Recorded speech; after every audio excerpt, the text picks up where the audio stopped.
Sveikučiai! Šiandien parūkinsim sultingos kiaulienos nugarinės. Nežinau, ar man vienam taip kartais atsitinka, kai nueini į parduotuvę žuvies ir grįžti su kažkokiu mėsos gabalu. Šį kartą būtent taip ir atsitiko, tiesiog labai gražus mėsos gabalas. Jeigu mėgstat liesesnę mėsą, tai kiaulienos nugarinė yra tai, ko jums reikia. Ją paruošti galima įvairiais būdais ir naudoti įvairius prieskonius. Šį kartą naudoju labai paprastai, tiesiog prieskonių mišinį su baravykais, druską ir truputį garstyčių. Garstyčios šiuo atveju yra ne tiek dėl skonio, kiek tam, kad priliptų prieskoniai, nes jie yra pakankamai stambus ir tiesiog nubirėtų. Labai daug jų nededu, tiesiog porą šaukštelių arbatinių ir ištrinu visą mėsos gabalą vienodai. Jeigu turit laiko, tai dar būtų geriau druską dėti ne dabar, o dėti iš vakaro ir tiesiog palaikyti mėsą šaldytuve per naktį. Jeigu marinuojat per naktį, tai tiesiog daugiau laiko druskai prasiskverbti į mėsą ir pati mėsa tampa skanesnė, taip pat ir sultingesnė. Dedant druską, pagalvokit apie tai, kiek jos yra prieskoniuose kituose, kuriuos naudosit. Šiuo atveju nėra labai daug druskos juose, daugiau yra morkų, ir šiek tiek gal vienas kitas baravyko gabaliukas. Šių prieskonių anksčiau nenaudojau, tiesiog pasirodė įdomus variantas ir norisi išbandyti kažkokį kitą skonį, nes kepti kiekvieną kartą ar rūkinti mėsą su tais pačiais prieskoniais nebeįdomu. Mėsos gabalas pakankamai nemažas, tai sunaudojau visą pakelį prieskonių ir jais įtrynęs mėsą paliksiu tiesiog pasimarinuoti kokiai kelioms valandoms. Jeigu turėčiau laiko, daryčiau galbūt netgi ir per naktį. Bet netgi ir per kelias valandas sausi prieskoniai tiesiog įgaus drėgmės ir šiek tiek mėsa pasimarinuos.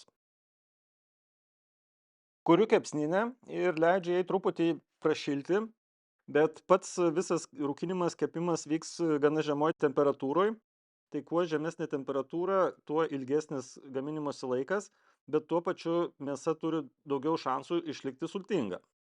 Palaukiu, kol uždegtukas sudega ir anglis įsidega, tada dedu medienos pagaliuką rūkinimui ir dedu priedus į kepsninę, kurie apsaugo mėsą nuo kaitros iš apačios. Tai yra vieną deflektorių ir jeigu yra galimybė, siūlyčiau naudoti netgi du. Taip pat dedu nulašėjimo indą, kad nevarvėtų išsiskiriančios sultys ir riebalai tiesiai ant deflektoriaus ir tada dedu groteles. Šiek tiek palaukiu, kad įsidegtų pagaliukas medienos, kurį įdėjau ir pradėtų skleisti dūmus.